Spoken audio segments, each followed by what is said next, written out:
Oh, Emily, please speak. Can you hear me? I can hear you. Are you able to hear me?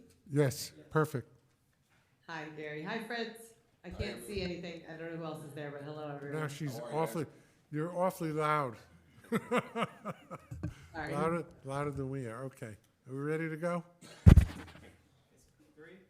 2, 1. Okay. Welcome, everybody, to the Rye-Town Park Commission meeting of January 16th, 2024. Please join me in the Pledge of Allegiance. Pledge allegiance to the flag of the United States of America and to the republic for which it stands, one nation, under God, indivisible, with liberty and justice for all.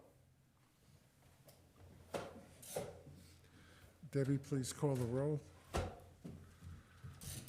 Commissioner Hurd, Here. Commissioner Jackson, Here.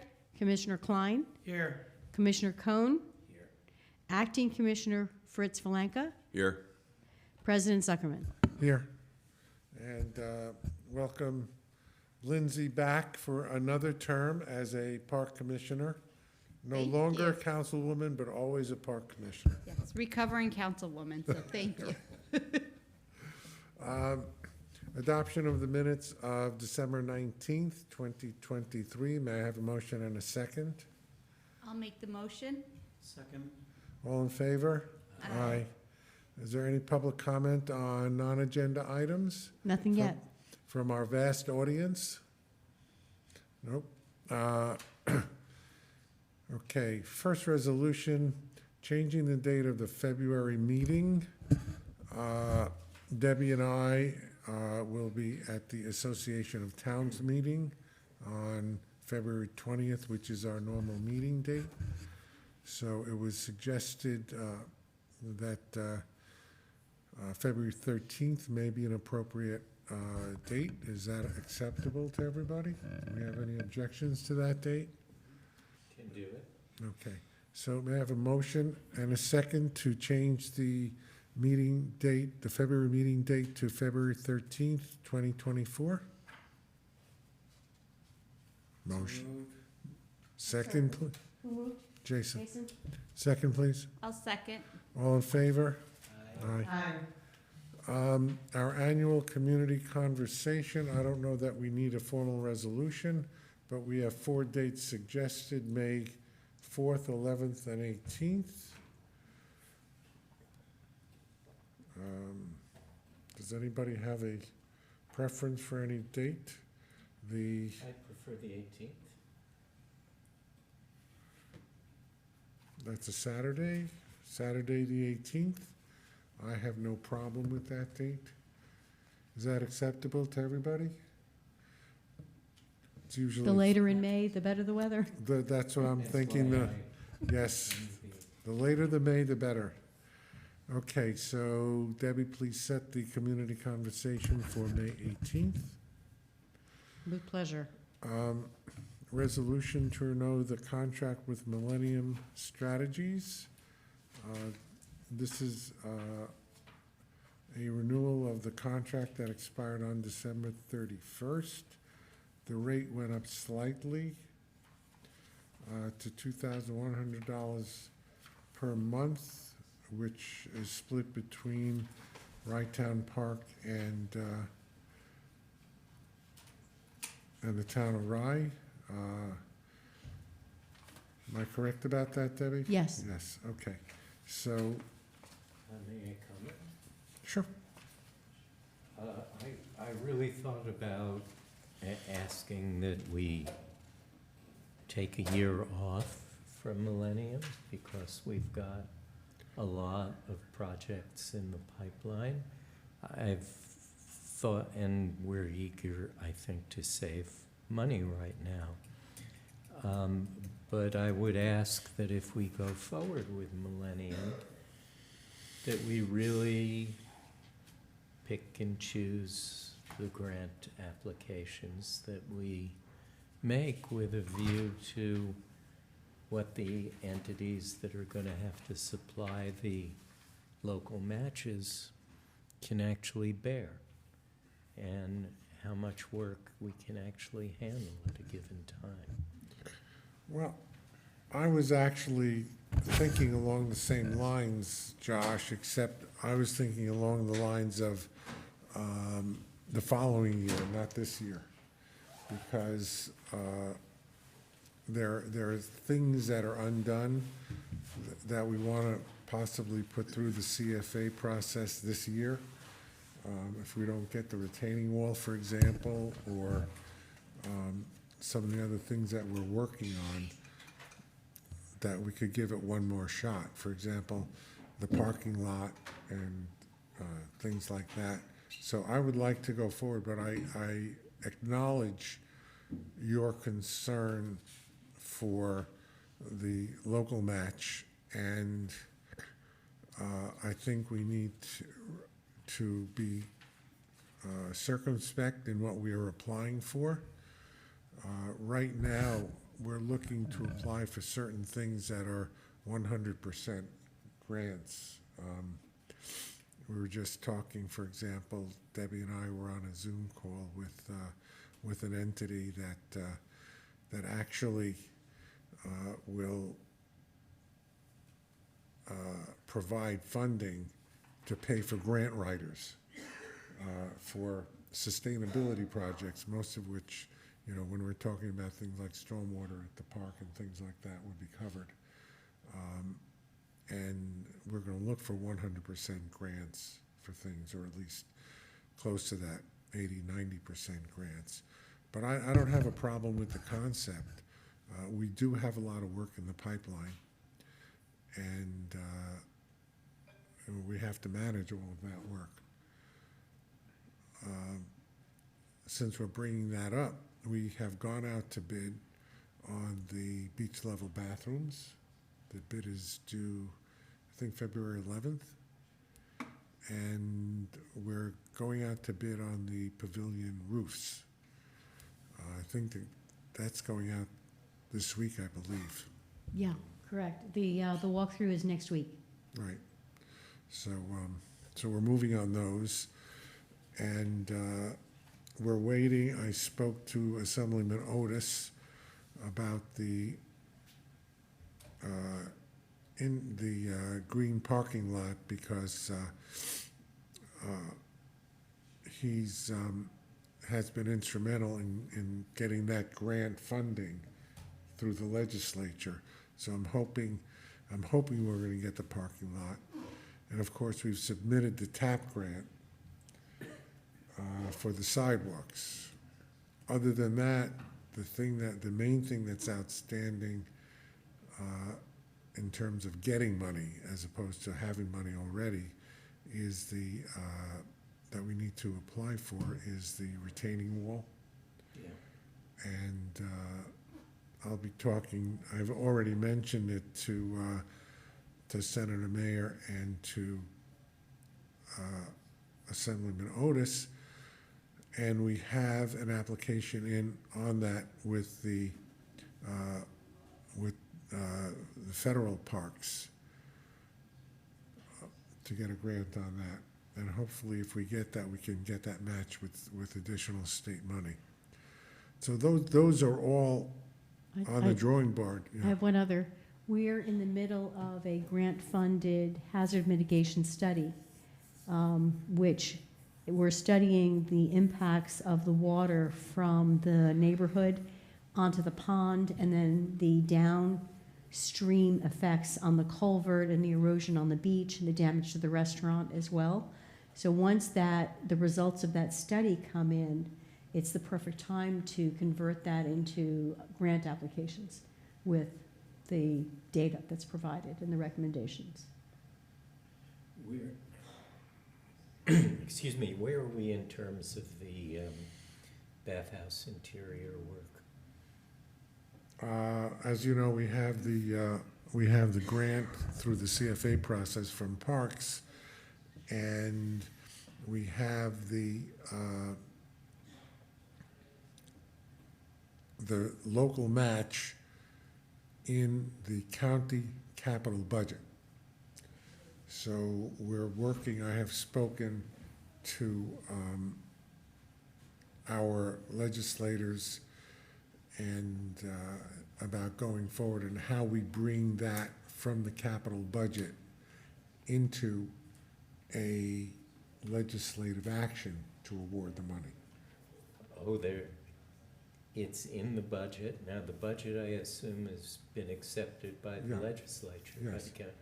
But there needs to be a separate legislative act to actually. Yes, in other words, in order to fund that, they have to issue a capital bond. And it's the capital bond that has to go through the county legislature. And in order to get to the county legislature, it goes through their committee system, which would be involving, most likely, they're still setting up their committee system because they just did their reorganization. They have to go through which will probably still be the infrastructure committee, the parks committee, and the budget committee. Wow. But when you have a project, they do that all at the same time, Josh. They have a joint meeting of all three committees, and it goes through. So there's a good chance of it going through. The question is when. And I'm trying to get the handle on how that's going to work administratively to get it from point A to point B. So that's where we are on that. The plans will be drawn and hopefully finalized in the next month or two. I mean, this is something that we would plan on doing over the next winter or fall, after the beach season. So that's what the goal is.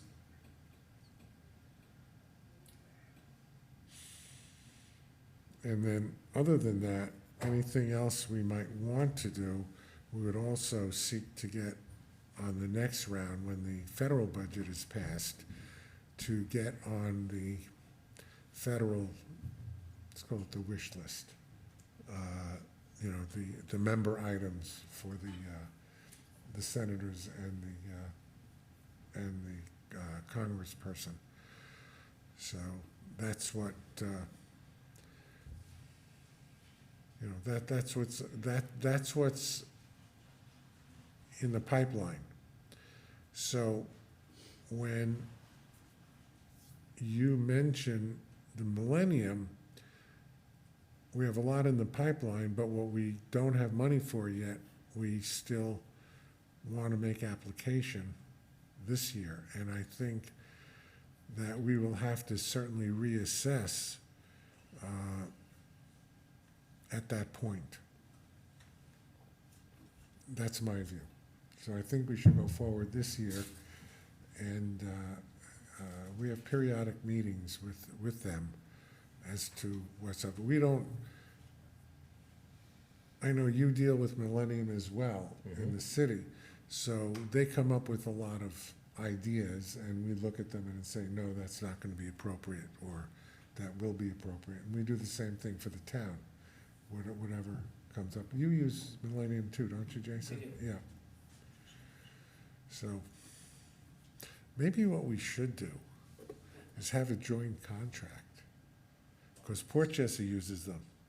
Portchester, Rybrook, Rye City, and the town of Rye. We're all using them. I mean, why should we have separate contracts? Why don't we think of something? By the way, Mamaroneck does as well.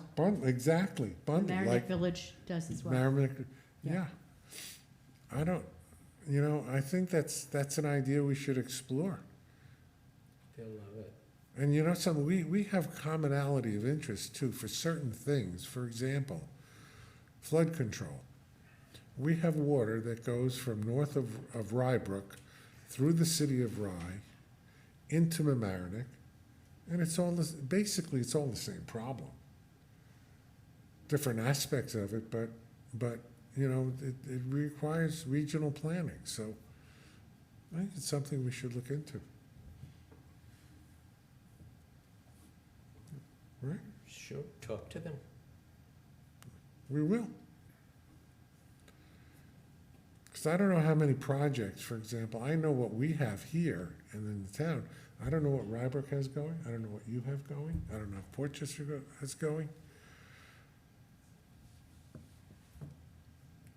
But it's something to think about. We're all in this together. We all want somebody else's money. Should we deal with the resolution, the Millennium Resolution? Now that we've discussed it, Yeah, is that enough discussion? I'm happy. Okay, thank you. Is there a motion? Motion, please. I'll make the motion. Second, please. Second. Please call the roll, Deb. Commissioner Hurd? Yes. Commissioner Jackson? Yes. Commissioner Klein? Yes. Commissioner Cohn? Yes. Acting Commissioner Falenka? Yes. President Zuckerman? Yes. And the next resolution is authorizing the concession of a paddle sports program at Rytown Park for 24 to 26 seasons. This is a renewal. I still don't know why we're calling it paddle sports. This is the kayak program, kayak and paddle, And stand-up paddle, and stand-up paddle. yes. So, do you want to go into this a little bit?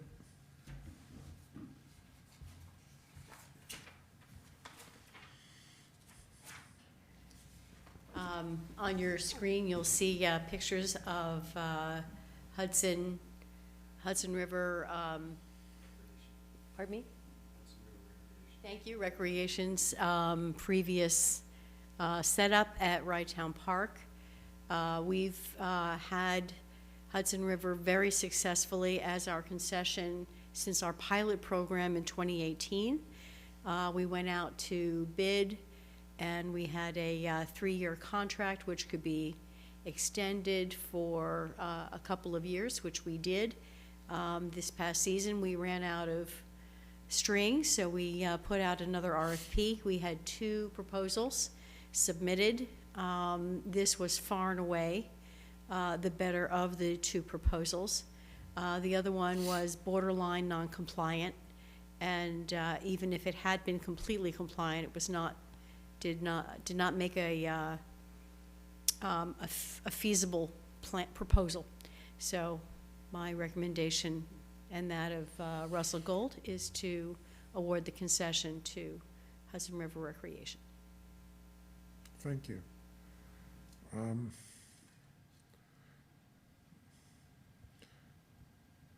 Do we have any comments from the commissioners on this?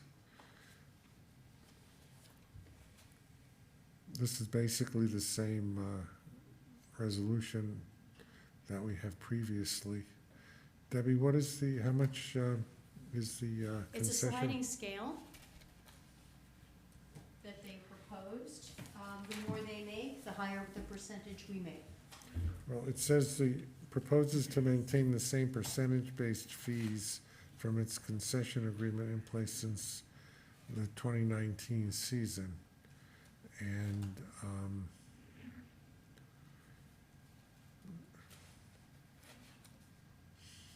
I'm just looking because Yeah, the proposal's attached. I can scroll through and find the pricing.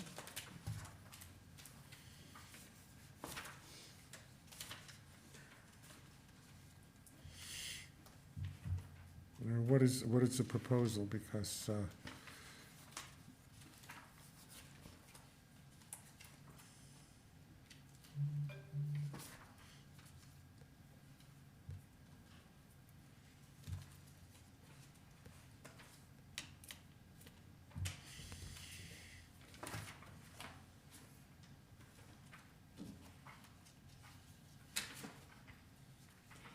So the proposal is that if their gross revenue is between 0 and 25,000, we make 5.5% of that in a concession fee. If their earnings are between $25,000 and $55,000 for the year, we make 7.5%. The next level is between $55,000 and $75,000. In which case we'll make 10% of gross receipts. And then there's another 2 levels. One starts at $75,000 when we make 12.5% of gross receipts, and the top level is 100, if they earn 125,000 in gross revenue a year, we will make 15%. All right. Can we insert that into the resolution so that it's right up front and we don't have to go searching for it as a Certainly. resolved?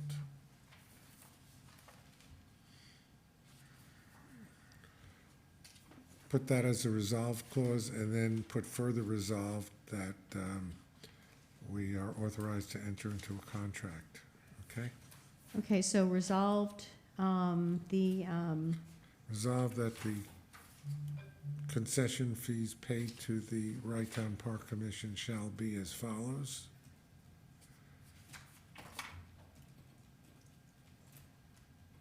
And you put those numbers in, please. And further resolve that the RTPC hereby authorizes. Okay, is that acceptable to all?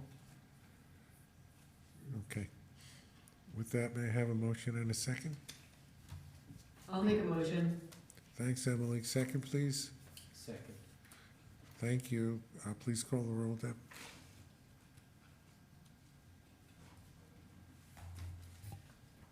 Commissioner Hurd, Yes. Commissioner Jackson, Yes. Commissioner Klein, Yes. Commissioner Cohn, Yes. Acting Commissioner Falanka, Yes. President Zuckerman. Yes. All right, and now on to the discussion of the budget.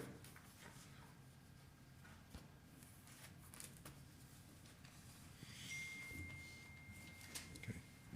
Debbie, would you summarize this, please? And I'm sure that we will have some discussion on this.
So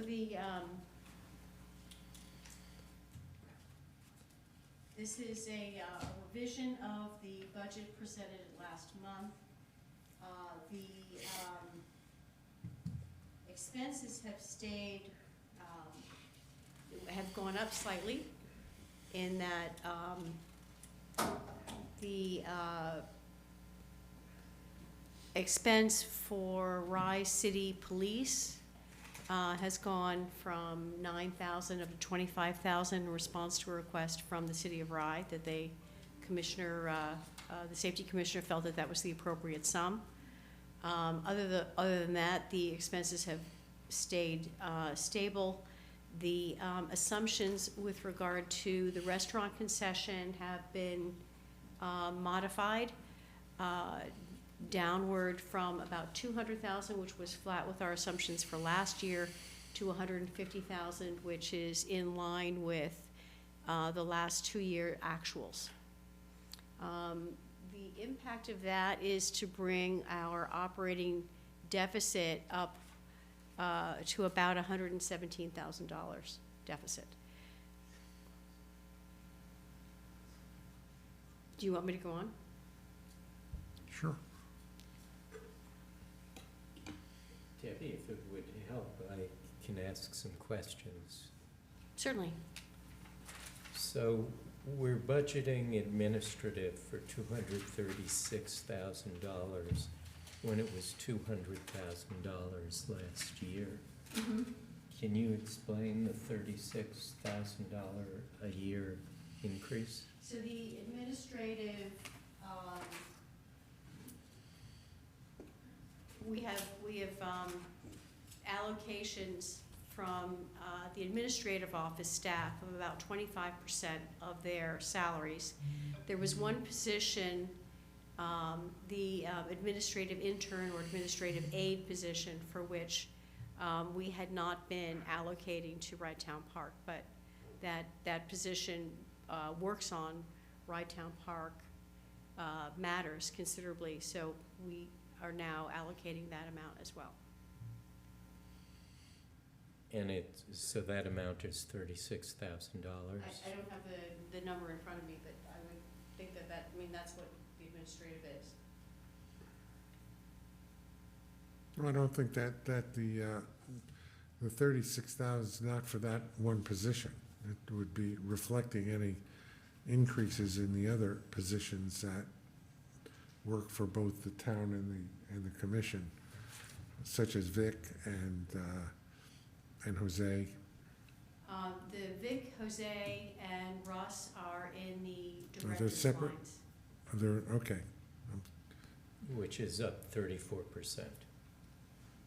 Yes, Jose was previously the head park attendant.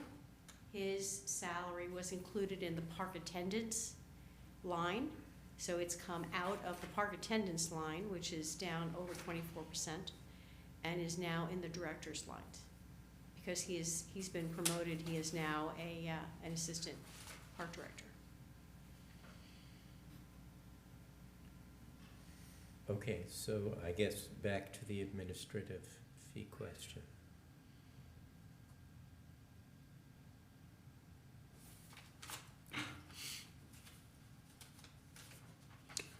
Part of it would be an increase in Debbie's salary.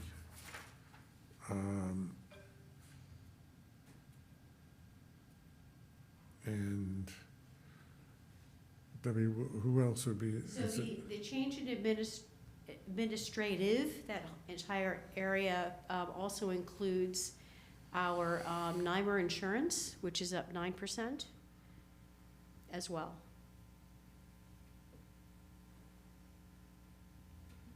I don't know, would it make sense? I'm just looking at that. I guess I don't understand. It's something I've never, I guess we focus a lot on staff. Could we have just an understanding of a skeleton of the staff, the administration, just who, not necessarily who they are, but what the titles are of the people, everybody that's working for or getting paid by the park? Certainly, and that actually was in my response to Greg Usry as well. It was also in the budget. Never mind. It's in the budget software as a memo. So the positions are administrative aide, bookkeeper, and office assistant. So that's under the administrative title. Other positions that are covered in the budget, not necessarily in that line, would be the attorney and controller, my salary as secretary to the Park Commission. What does the administrative aide do differently from the other administration title that you mentioned? Administrative aide handles our grants administration. All of those grants come with paperwork, reporting requirements. So the administrative aide has been handling all of that. Millennium doesn't do that? No, they don't handle grants administration. Except they did do that during the pandemic, I have to say, but that has long since, you know, been over it. They only grant write, and source. But the administration, the record keeping, the filing of the papers, all of that is handled by an administrator, and that the administrative intern handles that. In addition, our administrative intern, if you recall, we had a rollout of our beach wheelchair program last summer. The administrative intern handled the creating that program, standing it up, the research required in figuring out what we needed to do and what other programs we're handling to make sure that we were in line with other programs. That from concept through to completion and publicizing was all handled by the administrative intern. The Tuesdays program, the free Tuesdays for residents was a program that the administrative intern handled much of the publicity and the pieces of it that made it happen and pulled together that as well. Those are things that the administrative intern did.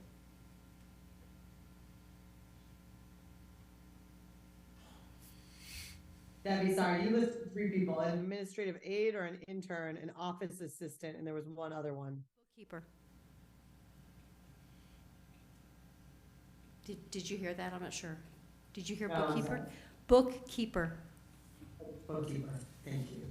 You're welcome. So that, well, we know what bookkeepers do.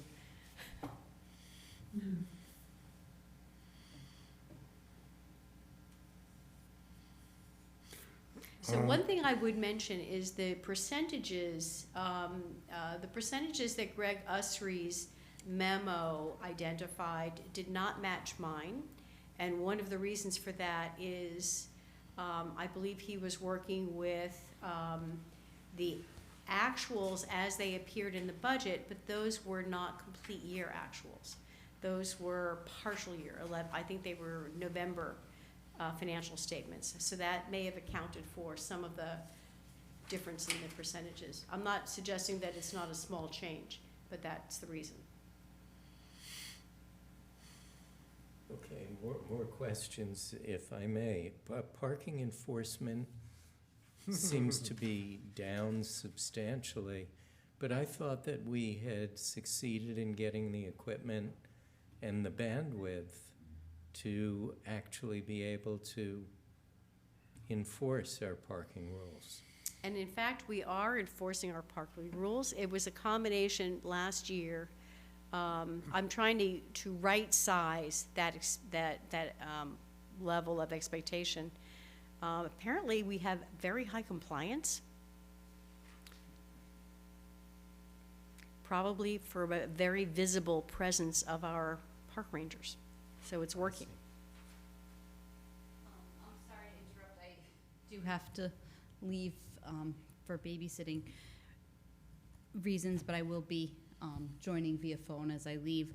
But I did have one concern, and that was sort of the off-season maintenance. I know, Debbie, we've discussed it, but we're talking about removing the maintenance contractor that we have and replacing them with town employees. But I think in looking at it, there are a lot of intangibles, including, you know, maintenance of the golf cart, certain things that our contractor does do that if we don't have them at the park anymore, we do have to have the ability to do that. And I'm not sure how cost effective that would be, because we're talking about for 4 months, I think it's a total of $4,800. Well, I just want to, I want to correct your perception that we are completely getting rid of the handyman, which is not at all true. Rather, it will be on an hourly, as-needed basis. Mm-hmm. And there's two levels of rates that are in the RFP. One is handyman work, which is at a rate it's currently at a rate of $75 an hour. I don't know what we're gonna get. The other is landscaping rate, also on an hourly basis. So with regard to Rydtown Park, this would be a call out. So the work that we needed to do, if, for example, we need mechanical work on our golf cart, that's still work that the current RFP accounts for. But the general maintenance that the contractor had performed for years, that's no longer going to be done by them. That's gonna be done by a separate employee. That's gonna be done by the maintenance employee that we agreed 2 months ago that we would keep on for the winter. Yes. Every day we have a part-time maintenance worker at the rate of $17 an hour doing the kinds of work that our outsourced handyman did. For example, emptying the trash cans around the park, picking up debris, opening and closing the bathrooms, cleaning the bathrooms. There are also a range of off-season projects that the maintenance worker is doing. Isn't this the person or this company has been with the town or the beach for a long period of time, hasn't they? Yes. Why the change? And I'm getting, this is a question that was asked of me to bring up tonight by members of the Board of Trustees from the Village of Portchester. Why the change if you, is there anything wrong with the individual that? Nothing at all. We value his work enormously. This is a cost savings of significance to the park. If we don't need the services, I don't get it. why pay It's only them? $4,000. I'm just asking because I was called tonight before I just left for my meeting to say, you know, why and to get a little more information Have I on answered your this question? from trustees, yeah. Have I answered your question? You answered it, but I'd rather you, you know, relay this to members of the Board of Trustees and to the mayor, because they had some concerns about this move, I which they respect didn't that. think was proper at this point. Thank you.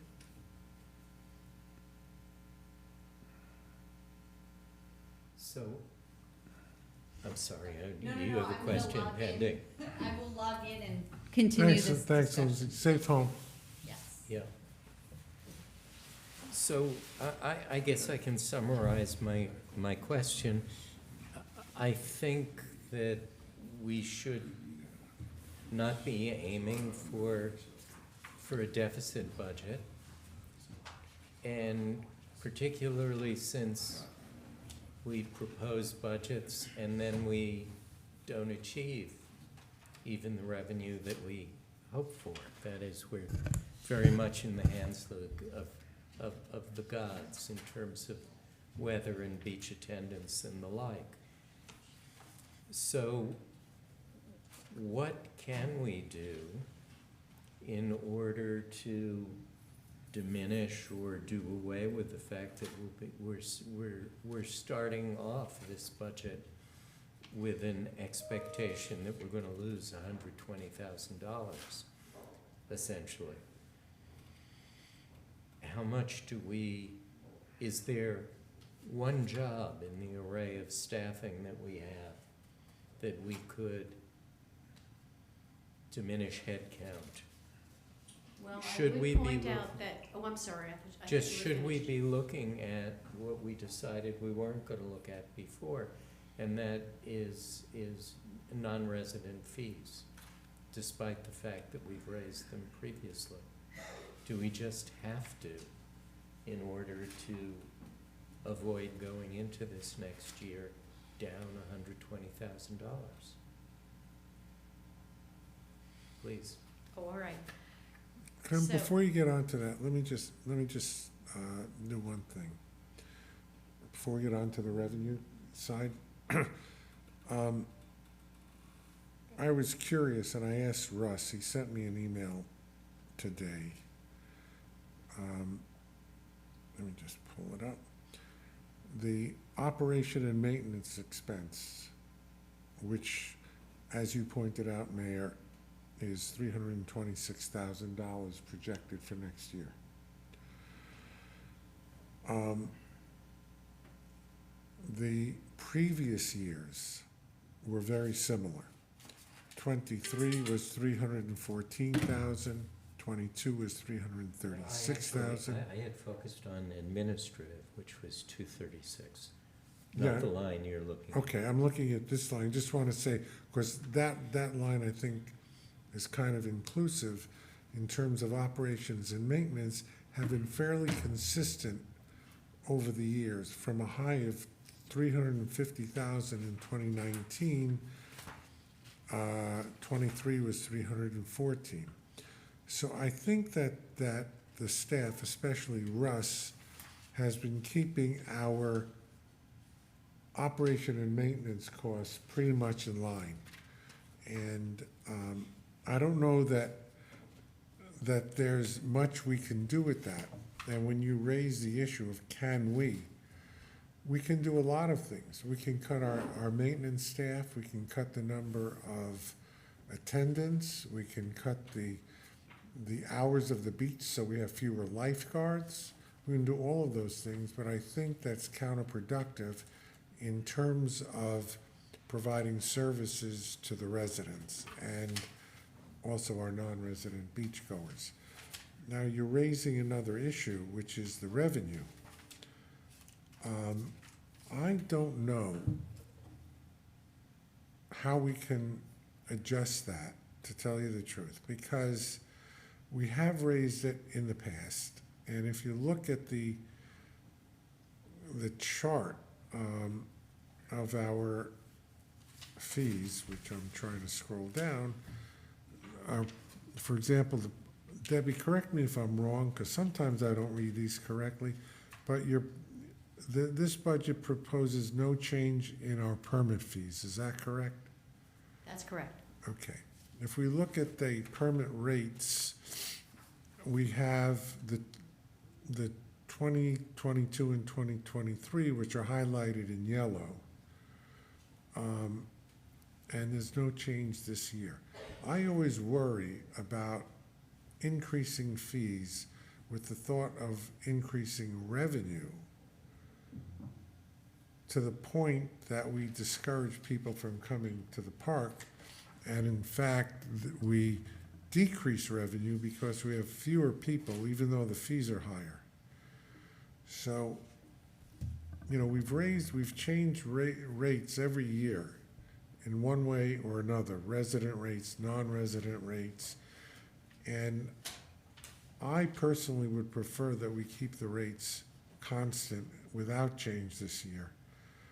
And that way we can actually have a year-to-year comparison the following year to see what happens with the rates as they are and how many people come.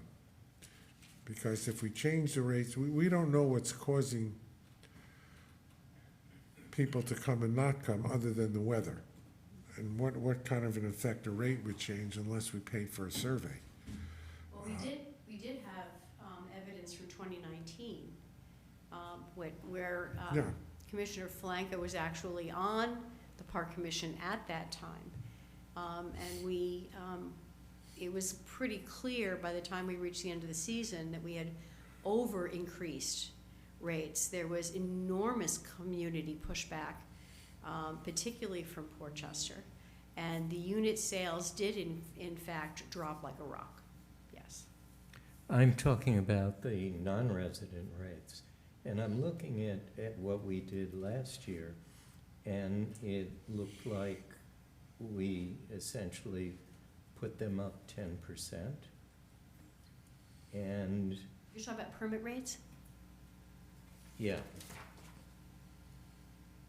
I am.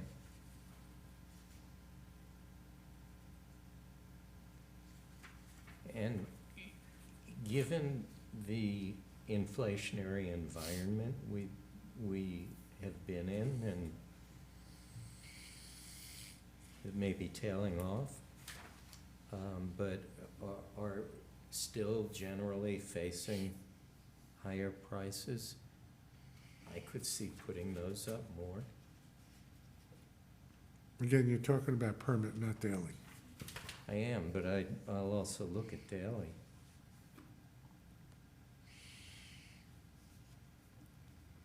Unfortunately, the print is very small. See, if you had one of these, Josh, you can go like this. Yeah. Well, I'll just go like this.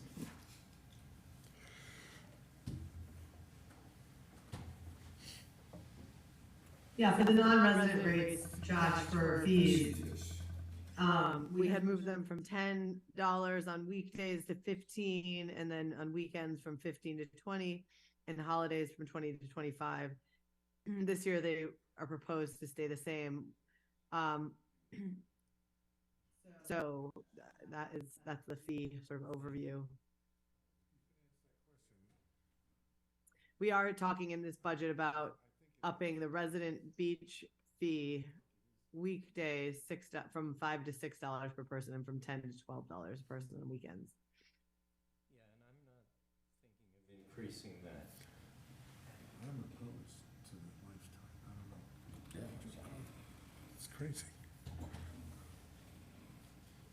And Debbie, I'm sorry, I saw the organizational chart with respect to staff on page 5. I had glossed over that, but thank you. You always have everything included. Thank you. Oh, so you didn't mean the organization, what you're suggesting is that to the organizational page chart on page 5, we add the town staff that work on the park? Is I mean, what that your would, you know suggestion what, was? we could, but you gave me the overview and it wasn't in the email to Greg, so I understand it now, but we could do that, just so that we understand everybody that's sort of getting paid by the, every, I guess, cost. Yeah, I mean, I wouldn't be opposed to, I don't know, it's good that Fritz is here, maybe to comment on non-resident fee increases. I know Portchester's been particularly, as Debbie, you just mentioned, sort of sensitive to rate increases for residents, but again, this is non-residents we're talking about.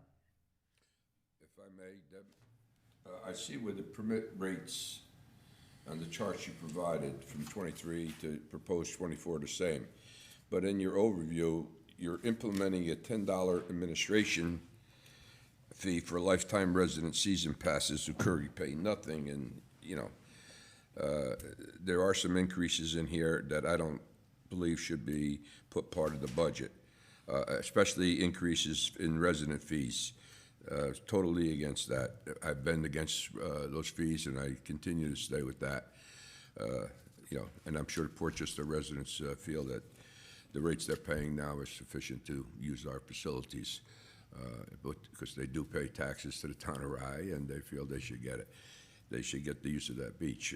So again, I'm against it, and I know the members of the Board of Trustees would feel the same way as I do. I'm talking residence fees now. Understood. My feeling, look, we have a very unique operating model. And in this operating model, it's a very unusual year if the park operates at a profit. My view is that it's a park. Every park costs money. Every park in Portchester, every park in the city of Rye, in the village of Rybrook. There's nobody's charging fees to go to Pine Ridge Park or Rec Park or Disbro Park. And we charge fees. It costs money to operate those parks that I just mentioned. It costs maintenance. You have to cut the grass, you have to take care of the lawns, you have to make sure it's clean, you have to prune the branches, etc. The difference is that we provide a service, especially on the beach. If we didn't have the beach, we could just have the park and treat it like any other park and not charge anything. But we have to pay lifeguards and we pay attendance, etc. And I think that parks are for the people, and in this case, if there's a deficit, it's shared by the town and the city. It's in our budgets. Now, when the town has to pay, that also reflects the residents of Portchester and Rybrook, because they are residents of the town. So your residents, which are my residents, also have to pay the deficit. So in answer to your question, Fritz, the residents of Portchester will be paying if we have a deficit and if we don't raise the rates. My own feeling, which I've expressed many times, is I am willing for us to have a larger deficit. I would very much like for the beach itself to be free to all residents. And that would, in fact, increase the deficit to the city and to the town. This is a policy decision, and I'm not asking anybody to make that policy decision at that time, but that's been my view for a number of years. You know, we have this model, and if we want to minimize the deficit, at some point, fees need to be increased. Fritz, you just mentioned the $10 administrative fee. That is, I'm correct, that's built into this budget, correct? It is, yes. Okay, and how much do we expect to raise from that fee? $1,000. Offhand?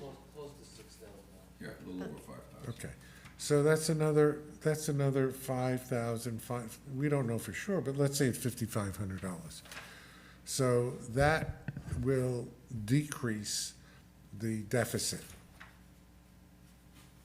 that the city and the town will have to pay. Yeah, If we charge that. Without, If we the- charge right, that. that's built in currently into Yeah, our deficit. so if we eliminated that charge, basically, we would have an increased deficit, which again, the city and the town would pay, and ultimately the residents of Rybrook, Portchester, the city of Rye, would be paying that. It's not a lot of money in terms of the numbers we're dealing with, but it is something. And when we're looking at this, frankly, it does cost us money to process these free applications. We have to, you know, there's a small amount of material costs, there's the labor costs, there's the whatever goes into it. And Russ had suggested the number of $10 to help defray that cost. Yeah. Personally, let me go on. Personally, I don't know why we have free permits, lifetime permits. This goes back to the prior administration. There forever. No, Fritz, you're wrong. It was not there. It started, I believe, under the Carvin administration. And people who had a pass, a senior pass at that time, got a lifetime pass. We don't issue them anymore.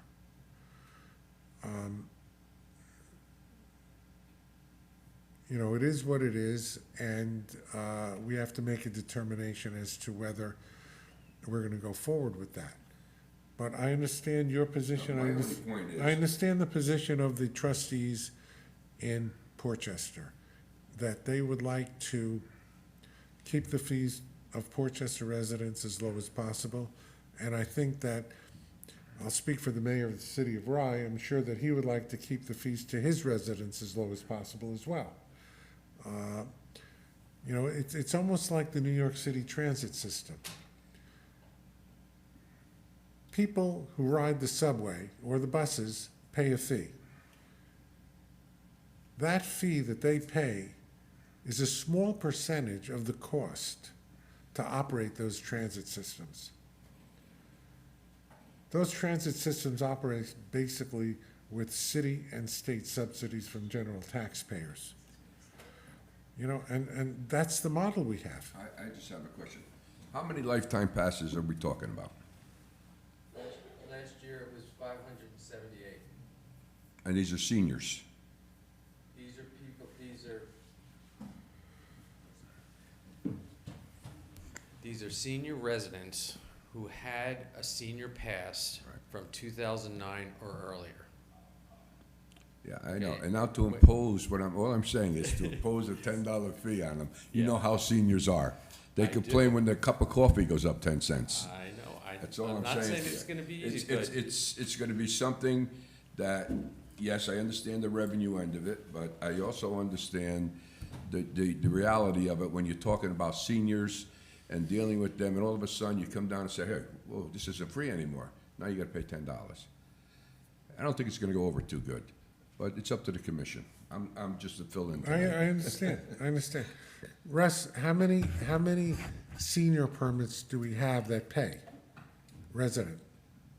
I'd have to look it up. I can do that. Could you I do- don't have it, I don't know. Pardon me? We have a lot, we have senior permits, that we charge $40 for. No, I'm talking about these ones that are lifetime, Gary. Yeah, And as the people, you know, pass on, they're Started at seniors. over they're 800. seniors. And it'll go down every year because they're passing on.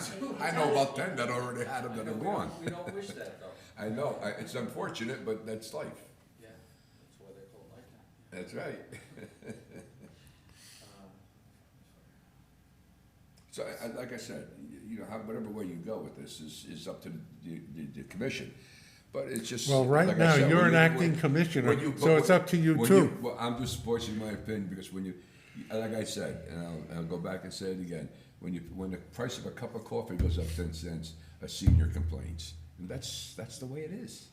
And, you know, they're gonna wonder, say, why all of a sudden? Why are you You're gonna picking get on questions. seniors? Oh, yeah, I'm I'm more a of senior. I'm more of a senior than anybody in this room, but anyway, that's beside the Are you point. older than I am? Of course I am, come on. How old are you? You want me to tell my? No. He's older than I am.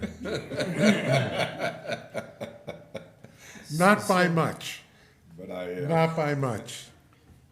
But anyway, and as far as non-residents, I've always said, hey, listen, this is our beach. It's Port Chester, Rye Town, and Rye City's beach. I understand you want non-residents to come. They're paying a higher fee than residents.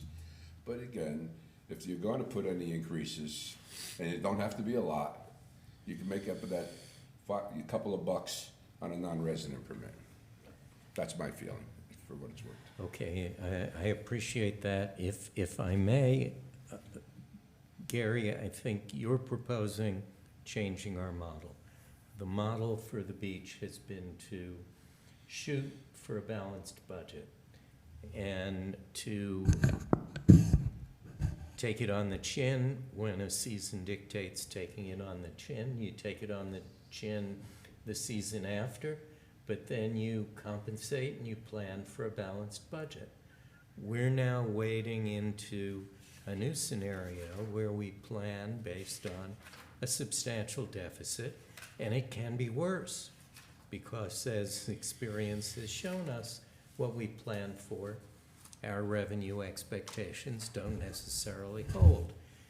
This is at the same time as we're putting, as a city and a town, hundreds of thousands of dollars each into capital improvements that are badly needed.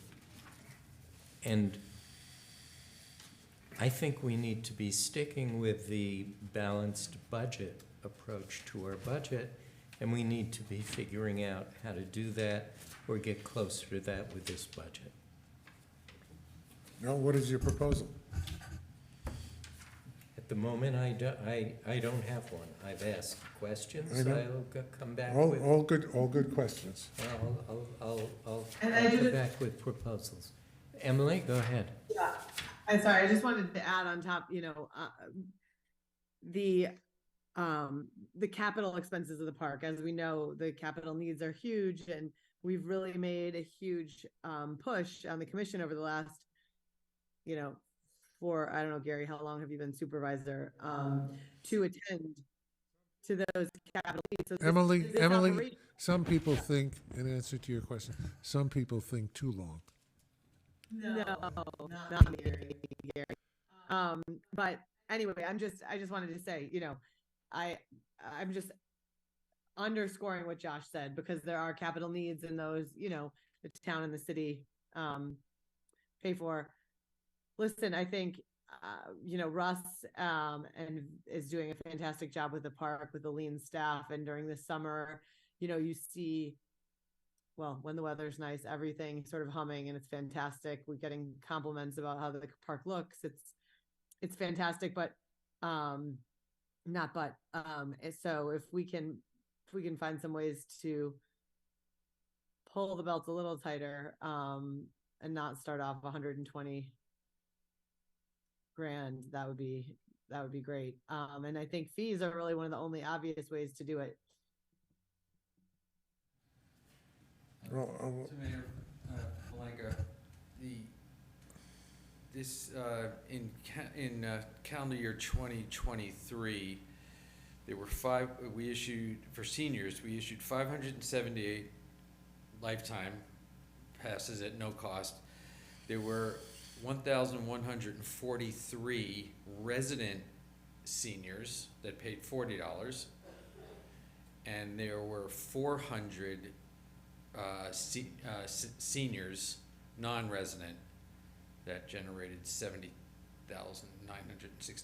So total seniors coming to the, you know, total senior permits, I mean, it's our largest group. I mean, you add them all up, and bear with me here, it's 16, 17, it's 2,100 permits, all in, lifetime, resident, and non-resident seniors.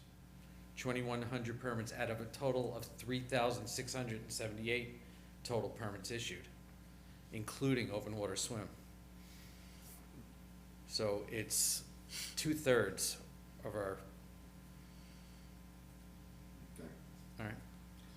Yeah, the other thing I think Emily was alluding to is, you know, a better breakdown in the, you know, when you got salaries. I'm talking about, and you got it down here, where here you take a budget where you spent last year, actual 237, you're only budgeting 209. The year before, actual 226 in security, now you're budgeting 217. Lifeguards, 234, you're 235. Park attendants, 159, 101. Why the drop in those line items? Well, Are you reducing them? How many? Because we don't know by looking at this, you know, how many park attendants, you know, what the salaries Well, it are. was I in- know it in was our in the budgets, narrative. that's how it was broken down. So it's in the narrative, Fritz. I'm sorry, I didn't we're read all of it, reducing- I've only We're just saw this reducing the tonight. park attendant headcount by about 5%. Yeah, that's but there's quite a big difference from what was actually spent in 2023 to what we're budgeting in 2024. I'm just looking at the numbers here, that's all, and that's my first time seeing it tonight. So, you know, you dropped from 936 to 876, which is a 1.8% decrease in operations. So I don't know, just the numbers. We're not unaware of the fact that we're handing the park commission a pretty ugly budget. We understand that. We have looked at absolutely every line to try to make sure that we have right-sized it. Yeah, because, you know, you're worried about making up 5,000, because if you're only, the year before, you know, when you're budgeting low, when you budgeted 203, you spent 237, you budgeted 210, you paid 226. You know, that creates a deficit budget. I mean, you know, if you're not even close. And so my remarks are, and, you know, and then we're worried about the senior is something that's concerning to me. Can we table this and all think about it? Gary asked for some proposals. We'll try to come up with some proposals. And maybe, I appreciate Debbie's comment about trying to right-size it, but maybe there could be some right-sizing reconsideration. And maybe there's more to be found in the couch cushions than has been found before.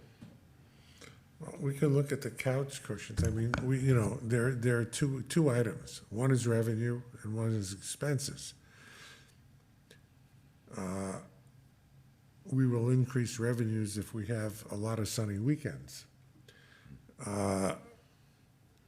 We will, as Debbie said, there are some decreases in staff. I hesitate to decrease staff because then the park experience will be decreased. We want to be able to maintain the park and to provide the park goer with a good experience.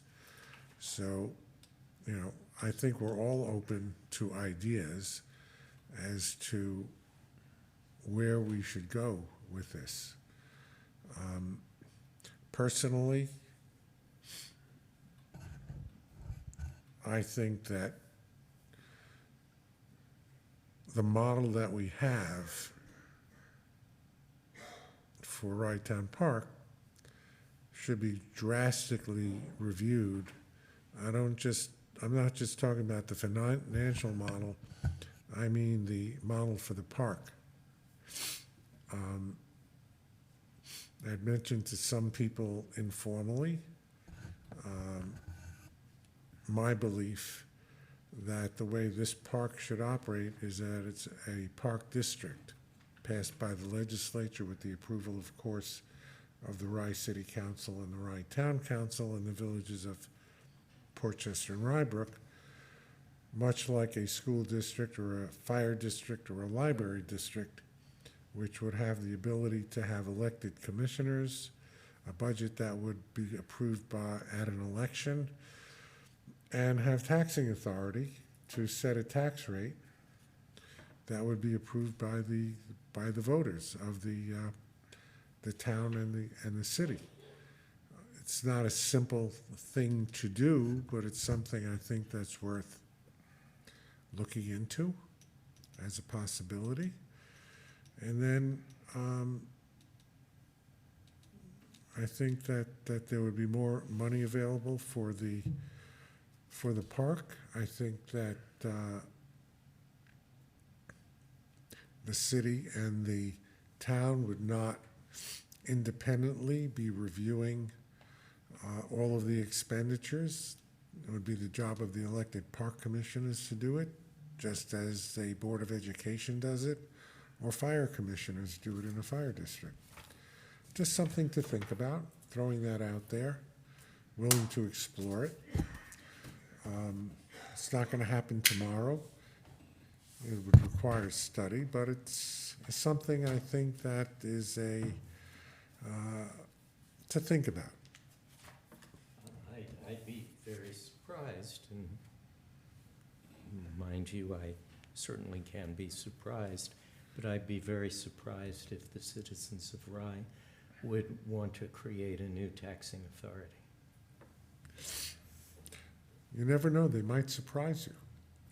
I said as much. Mayor, it would have to be taken to a vote, it would have to be studied, it would have to be analyzed, and it would have to be approved. First of all, it could not go to the legislature unless both the city and the town passed a resolution of home rule to put it before the legislature, and then once the legislature got its hands on it, they would maneuver it and work with it and figure out what all the good points and bad points are, things that we probably never would have thought about, like how would it affect the tax cap? Would it have its own tax cap, or would it be part of the city and the town tax cap? All of those juicy issues. All I'm suggesting is that it's an idea that may work. It may work, it may be a practical idea. It may not find favor with the voters of the city and the voters of the town. I don't know the answer to that question. It's just that I sit here now for a number of years talking about these budgets and talking about the rates and residents and non-residents and deficits, etc. In every community, the deficit is called the real estate tax levy. When we add up all of the expenses that we, as a municipality, have, and compare that to the sources of revenues other than the real estate tax, mortgage tax, sales tax, etc., we come up with a number, and whatever the deficit is becomes your real estate tax, to put it simply. I don't know if this would work. I don't know if people who view this on TV in the future or on their computers, if they want to see the meeting, say, boy, is that a crazy idea. Some people may say that's not a bad idea, but it's an idea. And while we're talking about the budget, I felt compelled to at least bring it up to talk about. So there you have it. So I think we're done with the resolutions. We're not going to act, obviously, on the budget resolutions. We'll save that for next month. Hopefully, we'll come to a conclusion and a determination as to the way forward. So with that, may I have a motion to adjourn? So moved. Second. All in favor? Aye. Thank you. Thank you, Emily. Thank you. Bye-bye.